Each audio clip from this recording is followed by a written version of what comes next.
What do you got? Update on Drew sample. Yeah, Drew. It'd probably be a couple weeks with him, so kind of probably dodged a pretty big bullet there, but it'll be a couple weeks. Just like me. Yep. Yeah, just got rolled up. It's hard to see on the tape. It's hard for him to remember exactly how it unfolded, but so we'll just get him some rest and see where it goes from there. No serious structural damage. Just a couple weeks. Father-in-law Mike Sherman was at practice yesterday, and Yeah. very interesting talking football with him. How much football do you guys talk?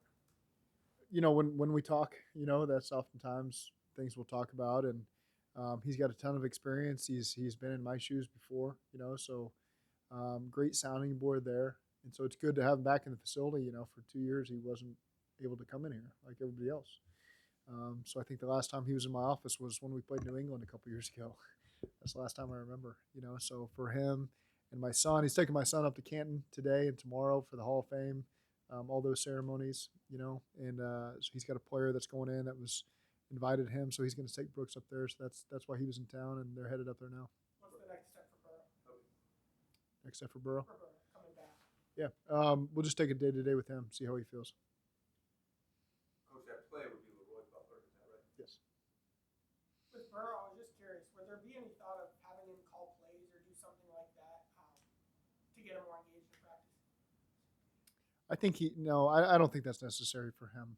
It's I think he's been pretty locked in and focused, and he's in the meetings and helping lead some of the meetings like he was today. And so he's been plenty engaged, and I don't think we need that to stimulate him. He does a pretty good job of that. Is he, since he's in the building now, are you able to put at least a plan together behind the scenes of what? Just to take it day to day based on how he feels, and so we'll progress. And hate to put a timeline on it, and just again, he's getting a lot of good mental work right now. How's it feel? You'd have to ask him on that one. I hate to speak for him. Your receiving core, yesterday's practice, I mean, top to bottom, I think there might have been one drop pass in the drill with I don't know how many throws that I saw. I mean, guys are really, first thing you have to do is catch the football. They seem to be pretty good in that department. Yes, I did think they did a nice job. The routes on air, the ball wasn't on the ground. So that's the standard is there's no one covering you. It should be that way. Right. Sometimes it's easier said than done, but our guys are really locked in and focused, especially in the individual portion of things. Where we're trying to get in the run of the work before we go to team activities. I think our guys have been really dialed in and focused, and it's not just a let's get through this time. It's let's try to make ourselves better, and the coaches do a good job pushing them during that, and so I've been proud of the work that we get done during those periods. And yesterday wasn't the best day for the offense, but the short yardage segment seemed to have gone well. How happy were you to see that, considering how much you guys have kind of stressed and emphasized that over the offseason? It's easy to the note you finish on is typically how I feel walking off the practice field, and that note wasn't a great one yesterday with really the penalties, and when you're not doing live contact, you probably at the end of the day shouldn't even call a run because everything's a 0-yard gain, allegedly. Watched the tape. I didn't totally agree with all of them. As a play caller, I definitely didn't agree, but it's good work for everybody. I thought the defense really did a good job. They played with great energy. They communicated really well. Offensively, there was some good stuff leading up to that period. It's really the penalties is what ends up bothering you the most at the end of the day. And so that stuff we got to clean up, which we will. It's sometimes you need some of those hiccups to be able to refocus our energy on some things that maybe you're talking more schematic stuff and you lose track of some of the pre-snap penalties, and it's good to refocus on that and revisit it. And it's everybody. It's not just one guy 2 or 3 times. It was about 8 guys one time. And so that's good for us to be able to refocus there. Do you need Lyle Collins to get snaps in the preseason and feel good about him week 1? You'd like him to get practice snaps. I don't need him to take preseason game snaps now. Looking at your offense, how important is it, or why is it so important to have some interchangeability with your receivers and where they line up and the routes they run and everything they can do? We're fortunate that we've got just really the way that our concepts work and we teach the concepts. You should be able to play anywhere and understand the routes. Now, whether you want to put some guys in the slot or leave some guys out slide, that's kind of our game plan adjustments we make there. But we get our guys work at all the positions. They can be outside as a 1, in the slot as a 2 and a 2x2, inside at 3 and a 3x1, and we do some empty stuff, and so guys got to understand where to line up and what different routes to run them based on the concepts. That's backs included, that's tight ends. So, we structure a lot of that in what we call group install, where it's you know, essentially 6-on-0, and that's where we get a lot of work of moving guys around and making sure they're having to think critically before we put them out there and do it in a team period. So, I think our guys handle that stuff really well, and it allows us to be flexible when it comes to games in terms of matchups we may think we create. That we like that week, and our guys have usually responded to that really well. It seemed to me that the points of emphasis that you get from the officials yesterday at practice would be more on the defensive side of things, as opposed to like a false start is false start, right? Procedure is a legal procedure. Is that the case? And what did you kind of glean from that? Yeah, I think so. Some of the contact stuff with some new guys. I think Tyson Anderson had a 1-on-1 yesterday where he got flagged for illegal contact, and so it's good just educating some of those younger players on some of the things that maybe are different from the college level. This crew's done a great job of if a player's got a question, if a coach has a question, ask it. That's what they're here for. You can spend plenty of time doing it. I know a lot of players have done that. I know a lot of coaches have asked them to sit in meetings to help explain some situations. So you got to use it as a resource and as a learning tool, and I think our staff and our players have done a really good job of that. What did they tell you was their point of emphasis, Coach? What did they say was their point of emphasis? What are they trying to do? They showed us the video that I think they've shown every single team this year, and refocusing again on the taunting stuff. What constitutes taunting and what they called last year and what they didn't. So again, they've done a great job. The focus has been on some of these pulls as well. You got the cardigan caps on to help prevent some of the concussion stuff, but at the same time they're trying to eliminate guys at positions maybe they haven't flagged in the past of leading with the helmet as well. There's been conversations that have been ongoing for a number of months there. So, there's some kickoff return looks that they covered yesterday. So, it's just good to get them out there and get the guys with some flags out there, because coaches have been officiating the first couple of weeks, and now they got real officials to go out there and do it. How's that progressing in general? Obviously, we've seen him on the practice field. He's making good progress. Troy said yesterday that the biggest difference between Jamar at this point last season and this year is his knowledge of the playbook and how much it's allowed him to play faster. When you were talking about being able to move guys around in practice, how much does his knowledge of the playbook and just the overall confidence and his speed this year allow more for you guys to design plays for him in this time of the season? Yep. That probably last year he's first round pick. There's a lot to learn, and so now he seemingly to me much more comfortable. I didn't think he was uncomfortable last year, but now he seems really confident lining up anywhere and asking him to do anything. And hey, remember we called this motion for you against the Jets? Oh yeah, I remember. Oh, that's what we're going to call it again this training camp. We maybe haven't done it in 10 months. So he's had really good recall that week. Recall on some of that stuff that's helped us continue to move him around earlier this year than we would have last year. Last year we probably lined him up more in X, played him a little bit in the slot, and then as the season progressed, moved him around a lot more. This year you can do that from day one. And what was your message about dealing with expectations? I'm sure inside you guys always had expectations, but now there's outside pressures. How did you get your guys to deal with that? Yeah, that's been that's why it's about us is written all over our walls, everywhere we are, because there's always going to be different pressures externally, whether it's negative or positive, and you got to learn how to tune that out. You just pay attention to the people that are inside this building that see the work that's being put in. We've got our own expectations, so you got to find ways to manage the outside noise, because for a couple of years it was negative and now it's positive, and it doesn't matter. You can't stoop to it or try to raise to it, because we've got our own standard that we set, and our guys I think do a really good job of that. It's impossible to block out the internet. That's not feasible. So guys have to learn how to manage that the right way, and just focus on what we talk about here in the building and what their teammates talk about. We focus on that. What's the biggest advantage in your eyes of Jamar being in the slot, or moving? You said talking about moving around, but particularly if you had him on the inside compared to him just being on the outside, where we saw him so much last year. Well, he could be an every down slot receiver if you really wanted him to. Some teams maybe would have had 2 guys they wanted to leave outside and played him as a slot receiver. We've got TB, so now you got 2 guys that can do that role as well. But defensively, to be able to move a guy around so they can't hone in on where he's at and call their coverages. Maybe it's just zone coverages. You can't just always know where he's going to be. He's always going to be the outside receiver, and so we're always going to call this zone coverage. Or, if it's man, then they got to travel guys around. Sometimes corners don't like to play inside. Sometimes they do a really good job playing outside the numbers, and they don't love getting mixed in there. That's what the nickels are for. So there's a lot of different ways, depending on the defense, depending on the defensive personnel you're facing, that you can try to stress the defense, try to stress the play caller, try to stress their personnel, and Jamar's comfortable doing all of it. You guys speculate when you're going to the offseason. You speculate you'll see more traveling corners this year with him, just considering. You can make arguments for about every different scheme, Yeah. And at the end of the day, we feel like we've got a really good receiving core that puts pressure on you, and so you feel like we're comfortable with whatever it looks like because our quarterback does a good job distributing it to the open receiver and whoever's got the best matchup and not forcing balls. So, you feel like you're at a good place there in terms of how you can attack people. Since you've been in the league, how have you seen the slot evolve? How has it kind of changed? It seems like it's kind of changed the last. You almost get anybody in there now. There's no kind of a. Yeah.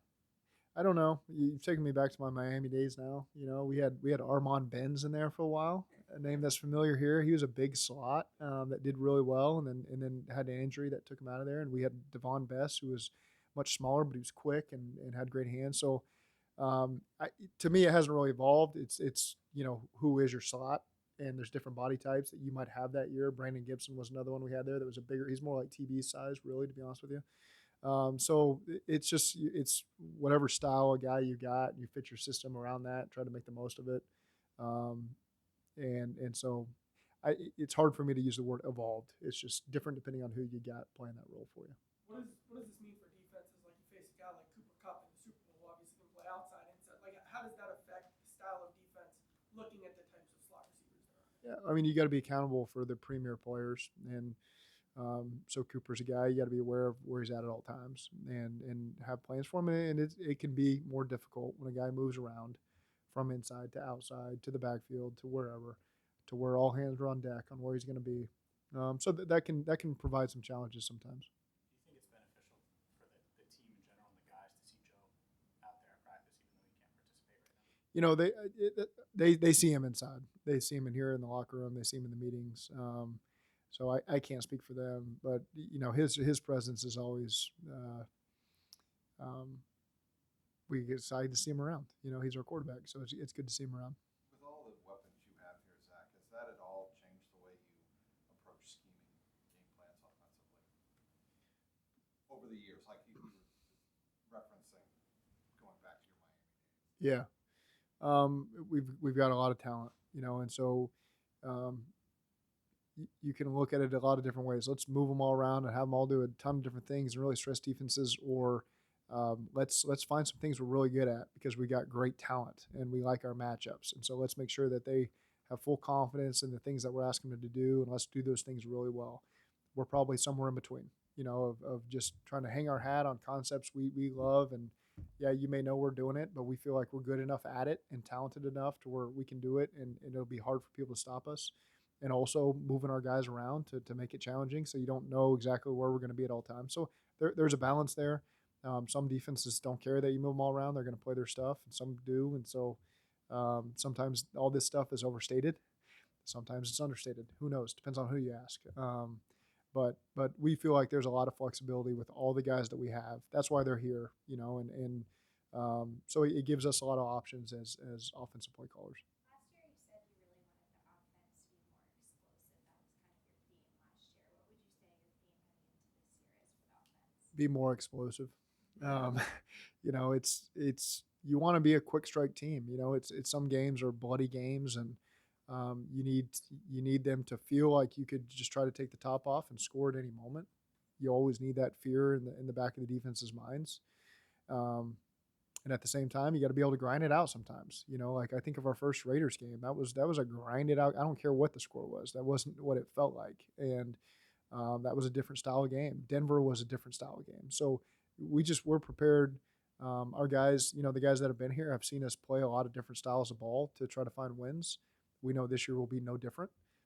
So you got to be ready with every phase of your offensive game plan, and you never know when you're going to need a certain area in a certain game. And I think our guys are willing to do whatever it takes to find a win. In your talks with Darren, is the competition for punting going to come down to what happens in the preseason games, or is that also is what is happening in practice just as important? It's all part of it. The practice and the games, it's all part of it. We'll use every rep, to go into account here. What have you seen from Evan? And he's obviously making, regardless of who's holding and who's snapping, but what have you seen from him working with different guys? Yeah, he's been very consistent. I know his statistics, but I won't reel them off for you today. But he's been really consistent. He's done a nice job coming back in year 2 and being focused and trying to continue to improve. And Darren's probably better at the exact logistics there, but he's done a really nice job for us. Has Jackson taken a step forward in the left guard competition? I think all those guys need to continue to grow there. That's the beauty of training camp. We've only been in this will be our third day in pads. And so for those guys, it's there's a long ways to go to evaluate these guys, and they need to keep making improvement every single day. I mean, everybody watched yesterday. It wasn't good enough in any area on our offense yesterday, for sure. So we'll continue to give those guys reps and see where their growth comes. I'm sure you've laid out every day of your schedule for training camp besides weather potentially. What might cause deviation, or are you like, I'm going to try to stay with this? Lightning's the only deviation that's really been thrown at us. The weather, you have to take advantage. We had our walkthrough. It's good to focus with the conditions. Hopefully it rains some during practice today, because honestly, we don't know the next time it rains. It may be week 1 against Pittsburgh. It may be December in a critical divisional game. You never know. And so that's the challenge for our guys, is take advantage of this. We might not ever get it again until it matters most. And so, I thought that was a good focus for our guys yesterday. It was the longest practice of the year. It's the most reps we got. It's how do you handle yourself mentally? What's your body language like? How are you handling adversity? Today would be another challenge if it does rain. I hope it does. Hope it doesn't lightning. That throws us off. But in terms of deviating from the schedule, we're really on pace. We're going to have everything installed for the first preseason game to where our guys can go out there and operate all the different situations that could occur with confidence. They've heard it. They've studied it. And then we'll continue to get more reps at that as the weeks go by after that first preseason game. Coach, the same format today, kind of out of different situations, but you're going to keep scoring? No, not today. Not today. That's not an everyday thing. Today we don't have any unscripted call-up periods. Today is all organized. Today's more of a I won't get into all that, but today's scripted stuff. But it won't be like yesterday. No. Brooks has never been to Canton. No, I've recruited up there, but I've never. No, I take that back. I coached in the Hall of Fame game, Dolphins versus Cowboys, in I don't know what year it was, but so I have a lifetime pass to the Hall of Fame there. I lost it. I hope they have my name on record, but I have a lifetime pass to get in there. Yeah, I think everybody gets one for that coaches are placing the game. Could be a mistake. Maybe they stopped that. Now maybe I'm creating an issue here, but. If you win 300 games, they'll let you. Who's done that? Yeah, Guys. a couple guys. Yeah. Is he pretty pumped? Yeah, he's pumped. I don't think he understands the magnitude of what this is. I tried to explain it to him. He's 11. He was more concerned about catching kickoffs from Evan McPherson yesterday. But I tried to prep him to understand this is a big moment for these guys. This is one of the greatest things that's ever happened to them. And so when they're giving the speeches, find a way in your 11-year-old brain to appreciate it. And he just keeps asking, are the kids going to be there? And I'm like, I can't answer that, buddy. So I look forward to hearing how it goes for them.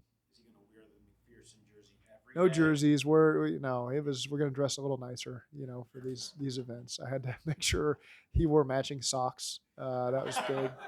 So that's he usually wears the Bengals themed socks, and I said no Bengal. We're just going to wear white socks to this event. So. Yeah. All good. Thank you. Thanks, I appreciate it. Thanks, Coach.